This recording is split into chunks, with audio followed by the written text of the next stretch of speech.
Ini hadis ke-32 dari Abdullah bin Umar. Semoga Allah meridai keduanya. Kenapa keduanya? Karena Abdullah bin Umar, anaknya Umar. Abdullah dan Umar, ini kedua-duanya sahabat Nabi ya. Makanya disebut radhiyallahu anhuma. Semoga Allah meridai keduanya. Bukan Abdullahnya saja, tapi juga bapaknya, yaitu Umar. Abdullah bin Umar, semoga Allah meridai keduanya, berkata, Rasulullah sallallahu alaihi wasallam bersabda, ayyuma rajulin qala li akhihi ya kafir, siapapun orangnya yang berkata kepada saudaranya wahai kafir, siapapun orangnya yang berkata kepada saudaranya, saudara ini maksudnya apa? Seiman, bukan saudara.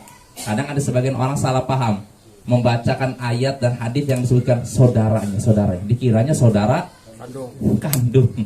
Ya, enggak salah Bapak. Kalau disebutkan di situ dalam ayat atau hadis akhihi, maka maksudnya saudara seiman, Bapak.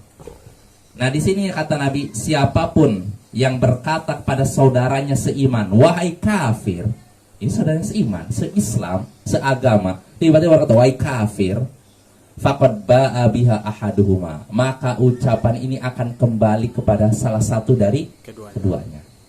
Artinya kalau bisa saja ucapan ini pas nempel kepada orang yang hadapannya, atau kalau tidak pas berarti kembali kepada keduanya, kembali kepada yang mengucapkannya. Itu bercanda atau serius sama saja? Sama saja.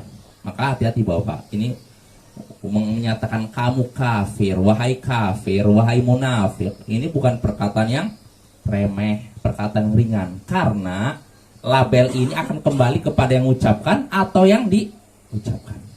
Kalau yang diucapkan nggak pantas kafir, berarti kembali kafirnya kepada ini hati Bapak. Ini Syekh menyebutkan ini setelah hadis tentang apa? Mendengar dan taat kepada pemimpin.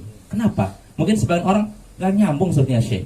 Kenapa Pak hadis sebelumnya tentang hadis kita ini harus dengar dan taat kepada pemimpin? Lalu hadis sekarang membahas tentang siapa yang berkata kepada saudaranya wahai kafir, maka ucapannya kembali kepada salah satu dari kedua. Apa hubungannya?